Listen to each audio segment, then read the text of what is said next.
An explosion occurred on the Central Asia Center gas pipeline in Russia's Volgograd region, halting gas transportation indefinitely. The blast took place near the village of Dynamovskoye in the Mykolaiv district. Emergency repair crews have been dispatched to the site. Following the explosion, residents heard a loud roar, likely caused by pipeline depressurization and gas ignition. The Central Asia Center pipeline, operated by Russian state-owned energy company Gazprom, transports natural gas from Turkmenistan through Uzbekistan and Kazakhstan to Russia. The pipeline is known to supply energy to several sensitive facilities in Russia's defense industry, including the Demikov machine-building plant, the MiG aircraft manufacturing facility, and the Magnum K ammunition plant. The disruption may affect the operations of these enterprises, although there has been no official confirmation of any shutdowns. The explosion came the same day as strike drones targeted oil refineries in Ryazan and Novokubishevsk, both located in the Samara region. Firm's data also picked up fires near the military airfield in Primorsko-Akhtarsk, Krasnodar region overnight. This site is frequently used by Russia to launch Shahed drones towards Ukraine. What caused the fire remains unclear. The General Staff confirmed it carried out successful strikes on Russian targets. Targets that were struck include the Ryazan and Novokubishevsk oil refineries, the Anna oil products base in Voronezh region, and the Elektropribor plant in Penza, which produces secure telecoms and military electronics. Investigations into suspected crimes in the Russian 5th Brigade, including the recent disappearance and possible murder of 2 officers, are reportedly hampered by an unexpected problem. Investigators themselves are disappearing and possibly being murdered.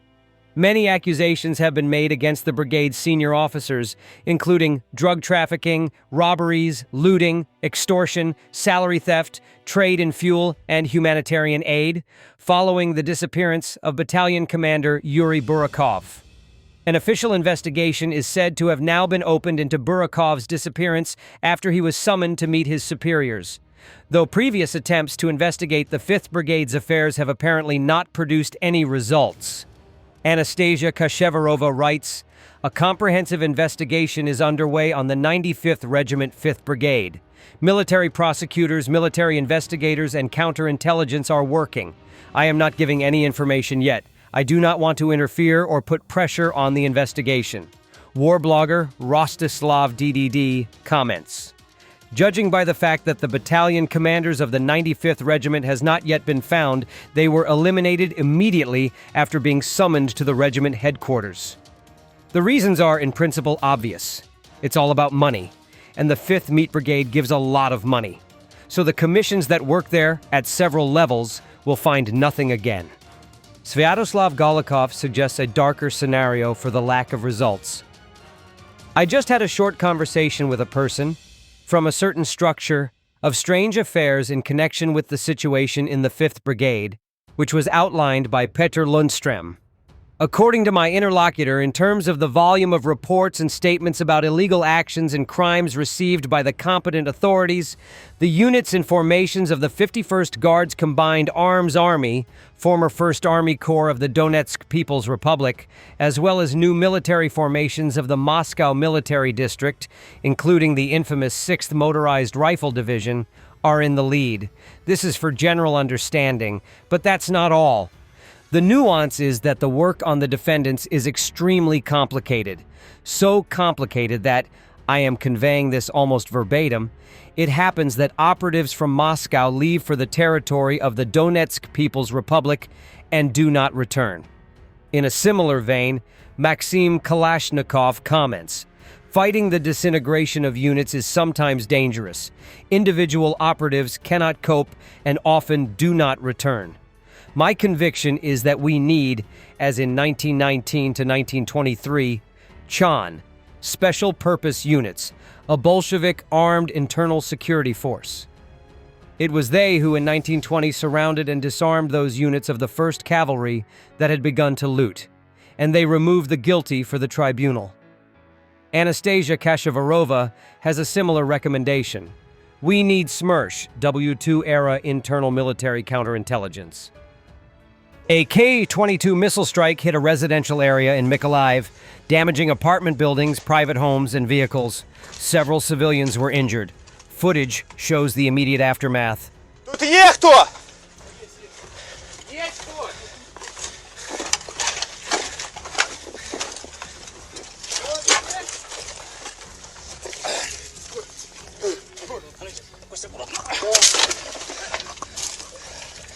Тихенько, тихенько. Зараз я витягну цей камінь.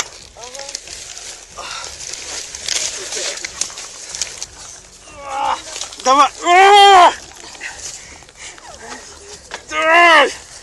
Давай під стінку! Давайте вилазьте, вилазьте! Давай ще!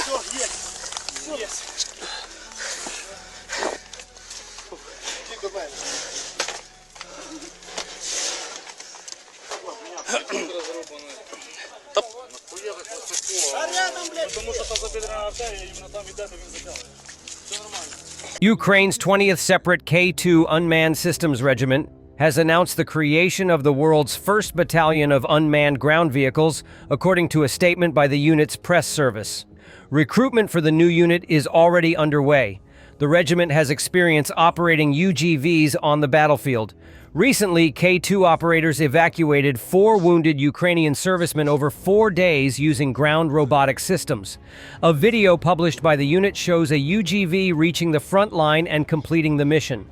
The 20th Separate Regiment of Unmanned Systems was established in early December 2024 based on the 2nd Mechanized Battalion K-2 of the 54th Separate Mechanized Brigade. The unit is currently hiring for a wide range of positions, from accountants and auto electricians to reconnaissance specialists, UAV operators, and electronic warfare personnel. Recruitment details are available on the official website. The regiment has launched a fundraising campaign together with Nova Poshta titled Pimp My Robot to support the new UGV battalion. The funds will go toward equipping a maintenance workshop, upgrading UGVs, reinforcing evacuation trailers, furnishing workstations for crews, paying for satellite communications, setting up a permanent base for the battalion, and fitting trailers with winches for transporting UGVs, the regiment said. More about the fundraiser and ways to take part is available on the unit's official Facebook page. An open vacancy for a UGV operator is already listed on the regiment's website, with more positions expected to follow soon. The U.S. will continue to stand with Ukraine, Deputy State Department spokesperson Mignon Houston said. She noted that the Trump administration seeks lasting peace in the region, not a quick end to the war, and stresses the need for a comprehensive ceasefire. Well, I'll be clear by stating this administration does not want a quick fix. This administration wants a long-lasting, enduring peace in the region. We want to continue standing shoulder to shoulder with Ukraine as Ukraine calls for a ceasefire that is comprehensive, that is full, that halts any assault on civilians, on critical infrastructure. The United States knows, and this president has been very clear, that in order to get there, we have to continue to see direct talks, as we saw in Istanbul. We have to continue with a push for a comprehensive, unconditional ceasefire that will result in a negotiated peace. The Secretary has said on multiple occasions that means both sides may need to make decisions that they are willing and able to make that will result in the peace, security, and prosperity for their citizens. The United States stands closely in ensuring that we can see an enduring peace, a lasting peace, and we will not turn away during this moment of need. Thanks for watching, and don't forget to subscribe. Also, if you want to support Warthog Defense, please become our member and get early access to new videos, exclusive members-only videos, and become administrator in comment section. The membership link is in the description. Rescues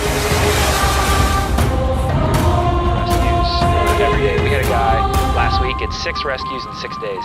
You know, he's doing the job every day.